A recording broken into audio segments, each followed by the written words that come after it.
Here's another example. According to NPR, in 2016, 32.1% of adults age 18 to 34 lived at home with their parents. A sociologist recently randomly surveyed 500 people aged between 18 and 34 and found 134 of them. Oops, 143, not 34. I got it backwards. 143 of them. Now, if I plug this in my calculator, that's 28.6%. They're saying 32. According to this sample, it's really 28.6%. Alpha is 5%. Very good. Do we think the proportion has changed? And again, I'm going to use both methods. I'm going to use the p-value method, and I'm going to use the critical region.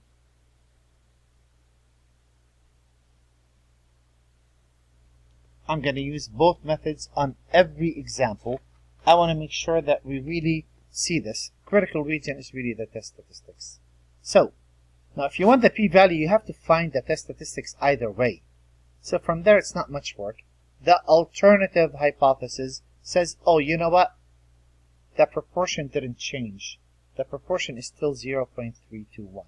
The alternative hypothesis, since it's less, we're going to say, well, look, it's less than 0.286. Now let's see what it says.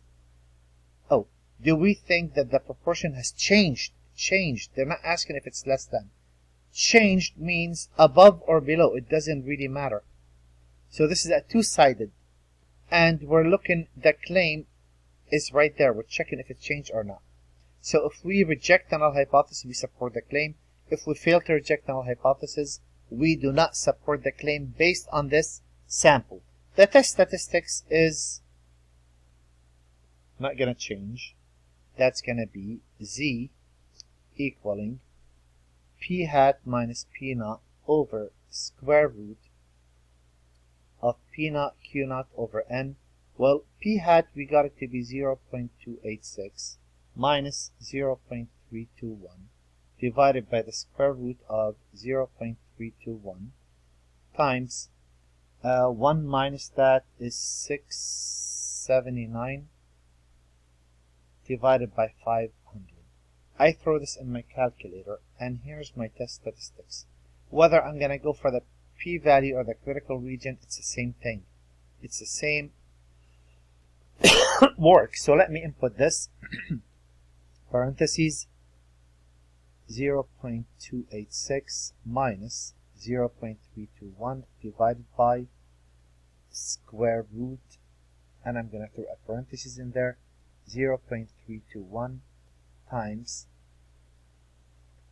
0.679 divided by 500.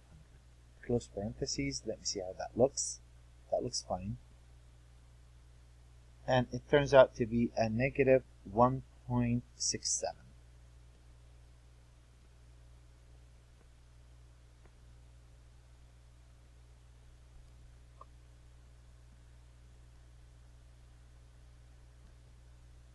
Shrink this so it fits.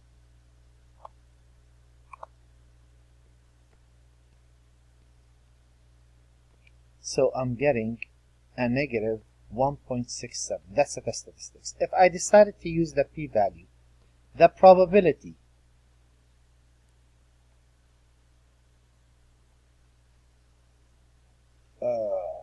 two-sided test, right? So I'm gonna do the p-value. That's going to be twice the area, if you remember. So that's going to be twice, and I'm going to go for my normal CDF. I'm going to take the area, let's say from negative 1.999 to what? Negative 1.6, negative 1.68, isn't it? Negative 1.68. That's z.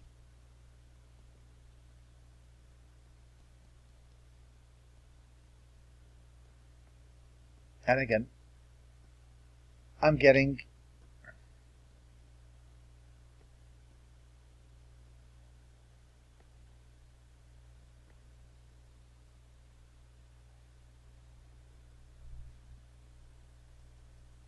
and since I am there, all what I'll do, I'll just say times 2 and it'll do it for me. This way I don't have to recalculate this.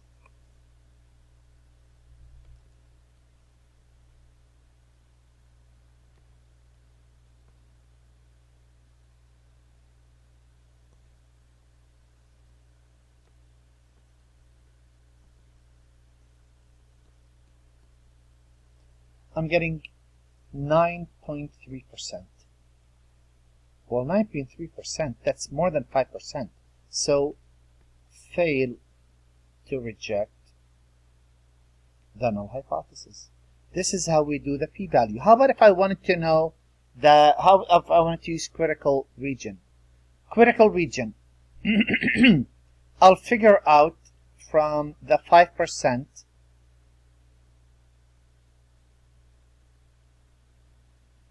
Right? Both of those are 5%. So I'll figure out the rejection region. I'll go for an inverse normal distribution. I want an area of 5%.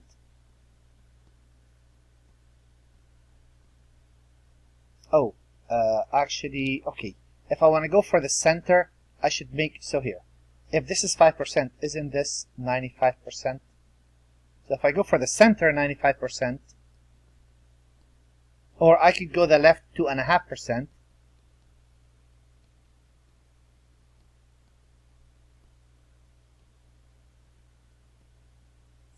1.96 and negative 1.96. 1.96 and negative 1.96. And let me copy that down for you, just to make sure that we see where this comes from.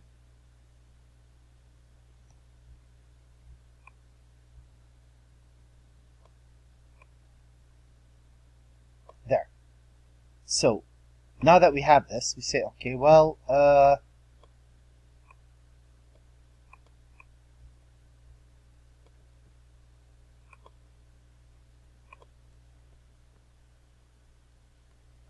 these are the bad areas, and if I take negative 1.68, isn't negative 1.68 to the left of this? So we would fail to reject the null hypothesis. Again, it didn't fall into the rejection region. So what do we have to say? Conclusion. Remember, the claim was they were checking to see if it doesn't equal. Well, since we failed to reject, it seems that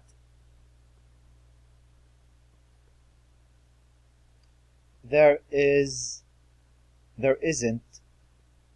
sufficient sample evidence to support the claim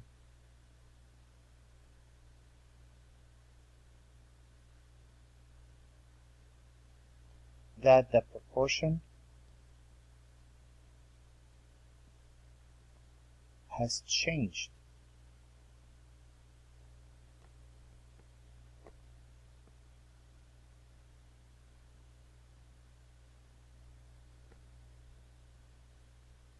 from 3.21%, 32.1% since 2016. Again, it's right there.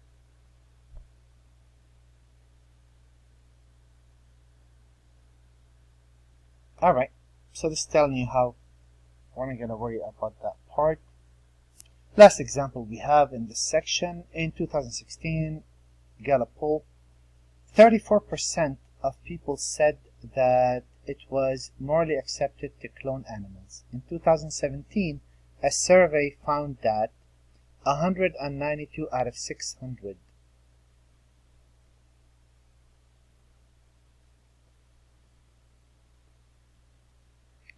32%. So initially it was 34, now it's 32%. Randomly selected people believe that it was morally accepted to clone animals and think that percentage now may be lower. Use alpha to be 10%. So they changed the trick here. It's no longer 5%. 10% is accepted. Significant test a claim that the null is going to say, hey, the proportion is 0.34. And the alternative is going to say, test a claim that 34% of all say that is morally accepted. 34 is more, isn't it? So it was 34. Use 10%, use a 10% significant level test to claim that 34% of all adults say that it is morally accepted to clone animals. So the claim is right there. And based on our sample, we have found that this is less than 0.34, right? So test the claim that 34% of all adults are saying, check if it's still the same. Alright, well, we know how that works. Test statistics, getting old, z equal p hat minus p naught over the square root of p naught q naught over n. So that is 0.32% minus 0.34% divided by the square root of 34 minus 10, 66, minus 1 over 600. And I get this to be, and let's see what that is. If I take 0.32 minus 0.34 divided by the square root of, it was 0.34 times 0.66, and I'm going to divide that by 600. I think these are the numbers. Negative 3.2, oh, that's a big number. Let me make sure. 30. Oh, I messed up. 66, not 0.66. Delete. There it is. Okay. Better. Negative 1.03. Negative 0.134.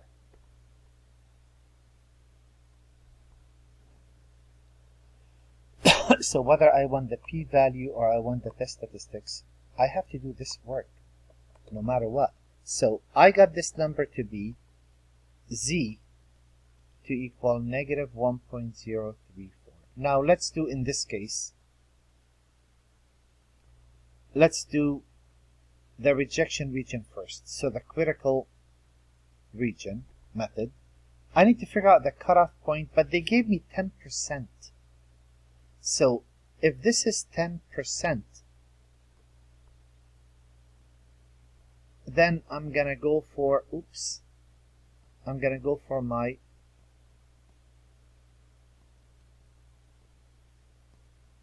inverse normal distribution. I want a 0.10 and I want a left tail, negative 1.28. So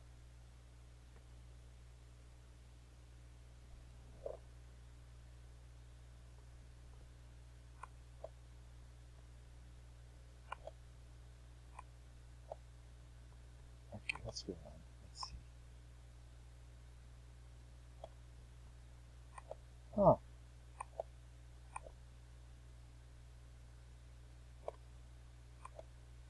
Okay, I don't know what happened.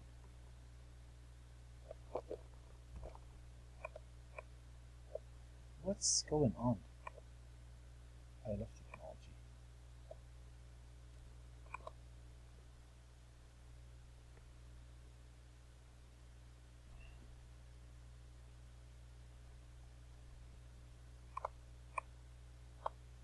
Okay, I'm just gonna let you do that. That's okay. What I'm gonna do,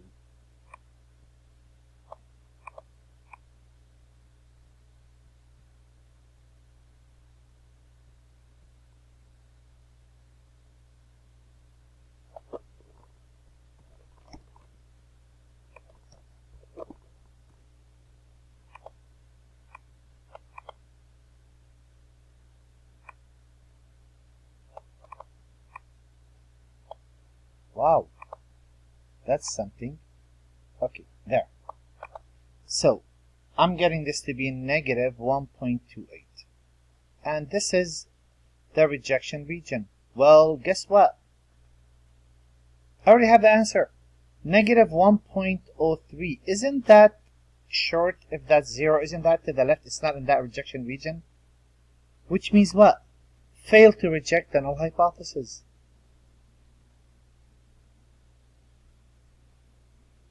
And now, if I want to do the p-value, now here it's going to be different because they changed the rules.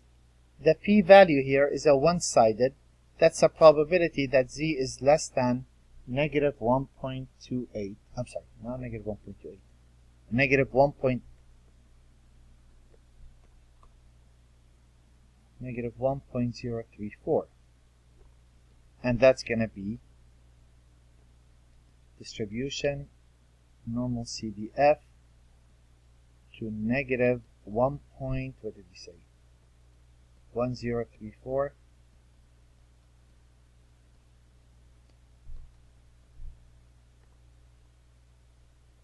Notice what that answer means.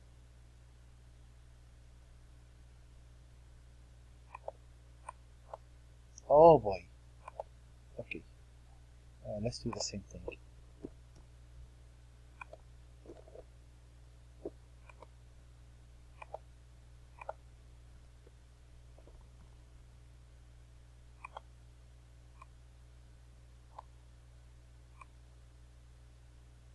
Very good. Now let me wipe those out and clean it up a bit. So we're getting the p-value to be 13.5%. Well, that's bigger than 10%, right? They said test it at 10%. So they're saying here if it's 10%, oh here, we're using the p-value and the critical region. 10%, they're saying if it's less than 10%, it's not normal. Well, we got 13%. We still would make the same conclusion and fail to reject null hypothesis. Now, the conclusion, of course, the claim was in the null hypothesis. It was saying, test the claim that 34% of all adults say that it is morally accepted to clone animals. Since we are not rejecting that, there is sufficient sample evidence to support the claim, and you restate the claim that the true proportion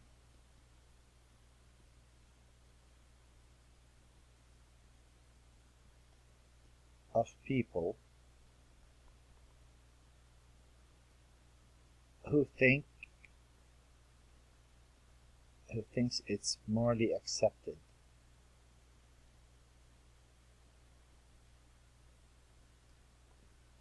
I could have just restated that. It's a lot shorter. The claim that 34% of all adults say it is morally accepted that 34%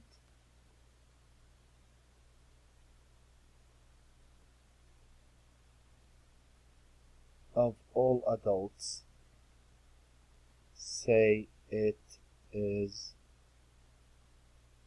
morally accepted to clone animals.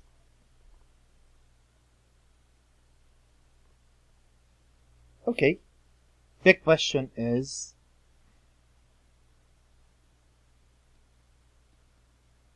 statistically significant.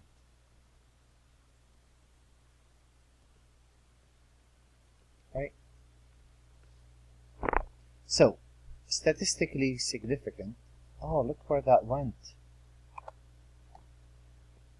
When observed results are unlikely under the assumption that the null hypothesis is true, and we rejected the null hypothesis. And this is when the p-value is less than or equal to alpha. So they could change the percentage. Here they say alpha equal 10%, so they could play with the significance of how accurate they want to be. You just have to adjust.